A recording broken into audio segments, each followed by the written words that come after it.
Good afternoon and welcome to the Midday News. Here's what we have in the bulletin. Identities of men in deadly St. Andrew crash released. Security guard killed, another injured in daring robbery in St. Catherine. And later in sports, former champions clash in Monday night JPL. Thank you for joining us. I'm Shamela Pullen. Here are the details. We begin this afternoon with the latest from last night's deadly crash in rural St. Andrew. The police have released the identities of the bikers killed in the crash.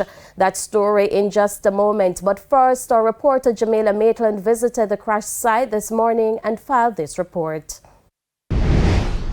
Thanks, Shamila. Now, there was not a dry eye on location as families revisited the crash site to try and piece together what could have happened to their loved one. Now, the details of who or what caused the accident remains unclear, but what is clear is that a family has been ripped apart. Now, I learned that all 5 men are related and they're in their 20s. They're going home to Border District when the accident happened on Sunday night. Now, according to reports, 5 men were traveling on 3 motorcycles going easterly in the direction of Temple Hall when it collided into a minibus going in the direction of Kingston. 4 of them died on spot, while a 5th one reportedly died en route to the hospital. The driver of the minibus, however, remains in serious condition. Now, speeding is believed to be a major contributing factor to this accident. We spoke to an eyewitness who recounted hearing loud explosions sometime after 9:30 p.m. So we came out and come all the way up to the top. We realized that the bus turned down and there were 3 bikes on the ground. There were 5 bodies lying on the ground, and the driver was managed to come out of the bus. But he was injured, but he wasn't as badly as the other 5. Only that 4 died on the spot. One of them, they said, was still breathing, but by the time he get to the hospital, they pronounced him dead. But based on how the accident happened, none of the 5 bike guys would have survived. It was traumatizing. I've never experienced something like that. Now, the other contributing factor that might have led to this crash is poor road condition. Now, we noticed police officers who were trying to determine whether or not the environment had anything to do with the accident. And of course, we'll have more on that later. I'm Jamaica Maitland for TVJ News. It's back to you in studio. Thank you, Jamila. As reported earlier, the identities of the men have been released. TVJ News was quick on the scene moments after the deadly incident. More in this report. It was a gruesome scene sometime after 9 on the Golden Spring Main Road in St. Andrew on Sunday night. Screaming relatives, shocked bystanders, and police seemingly overwhelmed by the crowd which assembled at the crash site. According to reports from the Stony Hill Police, the men were traveling on 3 motorcycles towards Temple Hall. The drivers reportedly lost control and collided with a Toyota Hiace bus traveling in the opposite direction, causing it to overturn. At the end, 5 motorcycles died. The driver of the Hiace motor truck sustained injuries. So the investigators are now conducting an investigation to find out exactly what caused the accident and how it happened. They have been given some accounts, so they are working with that, but it's very unfortunate that all 5 young men died. They are all they're related, and they are all from the same community, a community called Border up in St. Andrew. The deceased, who are all from St. Andrew addresses, have been identified as 20-year-old Tajay Murray, 18-year-old Anthony Fuller, 20-year-old Raheem Campbell, 24-year-old Jamie Marriott, and 17-year-old Romario Moody. None of the men were wearing a helmet. SSP Lindsay says the police are concerned because Sunday was a bloody day on the streets. There were 10 fatalities from 4 crashes. In one instance, we had 5. There was another incident in St. Mary where 3 persons died, and then there were 2 other incidents where we had fatalities yesterday So I think in a general way, we are concerned about the number of fatal accidents that we are seeing since the start of the year. I mean, when I looked at some of the images from the crash site over in St. Mary, you could see indication that speeding was a factor in that accident. Meanwhile, Assistant Commissioner Police, Public Safety and Traffic Enforcement Branch, Gary McKenzie, said the police continuously issue safety tips and appeal to road users to drive within the speed limit, exercise due care for other road users, and especially for motorcyclists and their pillions to be equipped and to utilize protective gear. It is quite unfortunate that 5 young men died in this manner. And so, another appeal. And we want to urge motorists to take the necessary precaution. So we continue to urge persons to obey the speed limit on the road and to ensure that persons who are driving these vehicles are showing them qualified to navigate the road as they traverse. And Vice Chairman of the National Road Safety Council, Dr. Lucian Jones, describes as a national crisis the high rate of fatal crashes. O'Shane Masters has the details. It was a bloody weekend on the nation's roads as over 10 lives were lost due to motor vehicle accidents. This brings to 67 the number of people who have died due to road crashes. This is in comparison to 82 for the same period last year. Vice Chairman of the National Road Safety Council, NRSC, Dr. Lucian Jones, says it is concerning. The 67 far too many who have died on our roads. And we grieve and we mourn with the families. And as a country, we recognize the cost to the healthcare system of those who are injured and the cost to our development. Because the more we use young people on our roads, the less people have for development and for the workforce.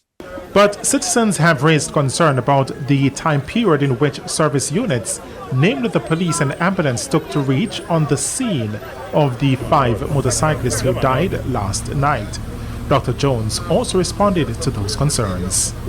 So yes, that's a concern, generally, and certainly last night. But there were mitigating factors last night which prevented them from responding as quickly as they could, as far as information I got is concerned.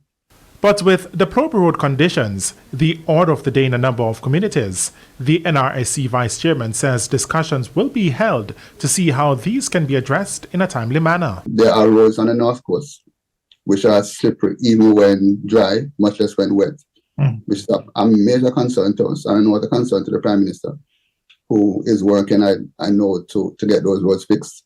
Maybe not in this budget of the year, but over a time period, because it's a lot of money. But there are many other roads across the country that needs repair, not only in terms of the surface, but the road markings and road furniture. And ACP, Gary McKenzie and his team have gone throughout the country, identifying those roads that need attention. And that data has been presented to the National Works Agency for them to take action. In the meantime, Dr. Jones is again imploring the motoring public to reduce their speed. As for motorcyclists, he says the wearing of the appropriate gears must be maintained at all times. Not one single one of those who died last night was wearing a helmet. We need to find a way, especially with the bikers, but not just the bikers, all those who are speeding. And speeding is a major factor here. We need to find a way to get into the hearts and minds of these young people so that they drive more carefully. O'Shane Masters, TVJ News. A security guard is dead, another injured after a daring robbery in Portmore, St. Catherine. Our reporter Kalisha Williams is at the scene and now reports. So I'm standing just a few meters away from where the security guard was shot and killed.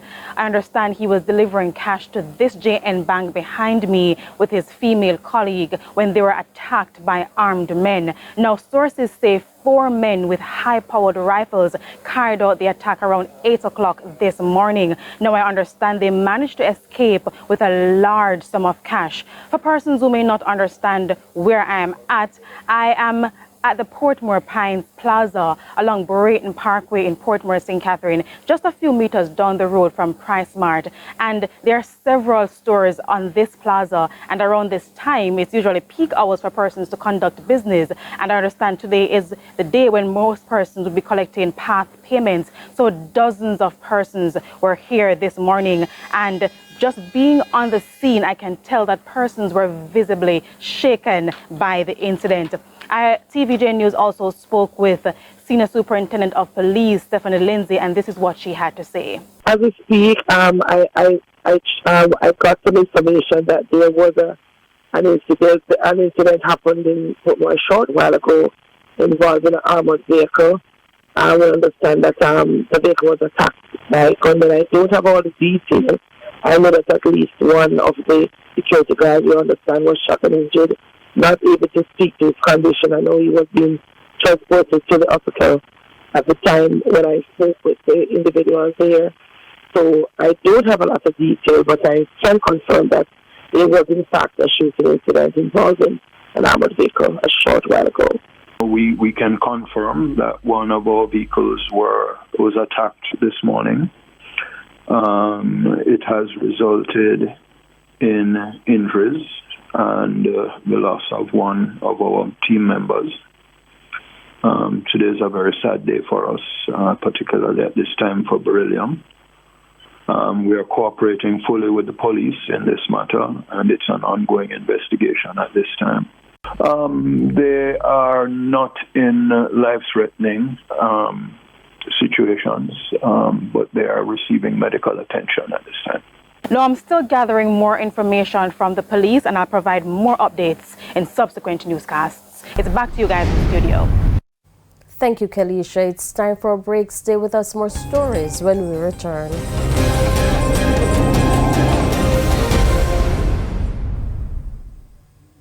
Welcome back to the Midday News. Customers are this afternoon livid after being turned up at the Registrar General's Department RGD offices across the island this morning. The RGD says it will advise the public when its offices will resume services. The details from Karen Simpson. A deja vu moment for scores of customers who turned up at Registrar General offices across the island. They arrived to blocked gates. For the second time in weeks, the workers took strike action in protest against aspects of the new public sector compensation package. At the head office in Twickenham Park, St. Catherine, customers were told only persons picking up certificates would be served. No, we're here to pick up a certificate, so we're getting through. But everybody else, they just have to wait until I'm here something else or come over the news that either they're gonna start doing business or something, but for now, that's all they're doing. Okay, so you feel comfortable that somebody actually come address you? Well, I feel so upset because I have business doing, and Monday is my day, so I don't have a next day. And then the next thing, who's supposed to come and help me with it, they don't have a next day to come. So for this customer who turned up at the St. Anne's Bay office, she was not so lucky. I was here from Friday morning. They said they couldn't find the birth certificate, so I went away. And when I was at work, a lady called me and said I can come today because they found it. And now I come this morning. I'm going to work too, and nothing. They said they're on strike. And I pay fare from so far. I'm coming from St. Mary. So, what are the issues of contention? Our news center spoke with President of the Jamaica Civil Service Association, O'Neill Grant. There has been discussion between the TIU, the union, and the Registrar General's Department management about the peculiar issues facing the entity. Job descriptions were sent to the Transformation Implementation Unit by the management of the RGD. However, the staff still contend that the outcome is not properly reflecting the current realities within the organization, particularly as it relates to certain officers who are carrying out managerial functions and those who are technical specialists within the RGD. The RGD has since posted its closure advisory on its social media pages, stating that customers will be advised when normal operations will resume. Carrie Simpson for TVJ News. It's now time for the Business Minute. Here's Halshin Burke. Jamaica's export earnings for 2022 are on track to exceed the full-year earnings in 2021. The Statistical Institute of Jamaica says for the first 10 months of 2022, Jamaica earned $1.43 billion. That's compared to the $1.25 billion earned for the similar period in 2021. The sum earned for exports up to October is close to the $1.44 billion earned from goods sent abroad for the entire year 2021. For the month of October alone, $155 million was earned. The increase in revenues from total exports was due primarily to an 87% increase in the value of exports of mineral fuels. The growth in total exports was also influenced by a 139% increase in re-exports. Switzerland's financial regulator has investigated 12 banks and launched enforcement proceedings against 2 of them in relation to corruption charges against longtime central banker Riyad Salameh. Lebanese authorities charged Salameh, his brother Raja, and one of his assistants on Thursday with money laundering, embezzlement, and illicit enrichment after months of delay in the high-profile case. The Salameh brothers have denied wrongdoing throughout the process. The charges are the product of an 18-month probe by Lebanon into whether Salameh and his brother embezzled more than $300 million from the central bank between 2002 and 2015. And that's it for the Business Minute. I'm Halshin Burke. And it's now time for the top regional and international stories. In the region, police in Ecuador have seized almost 8.8 tons of cocaine in a shipment of bananas bound for Belgium. According to police, the drugs would have been worth an estimated $330 million had they reached their destination. Ecuador has become one of the main transit countries for cocaine produced in neighboring Peru and Colombia. No one has been arrested. On the international scene, the death toll following Sunday's migrant tragedy where a boat sank off the coast of Italy has risen to 62. The vessel, which was carrying some 200 migrants, sank after their boat crashed into rocks. At least 80 people survived. There are fears that more than 100 people, including children, have died. The boat, which sailed from Turkey several days ago, was carrying passengers from Afghanistan, Pakistan, Somalia, and Iran. And those are the top regional and international stories. I'm Carrie Simpson. Thank you, Carrie. And we head to a quick break. When we come back, we'll have your Midday Sports Report with Jordan Ford. Thank you, Jordan. And that's the Midday News. I'm Shamela Pullen. Join us again at 7 for Primetime News. On behalf of the news, sports, and production teams, good afternoon.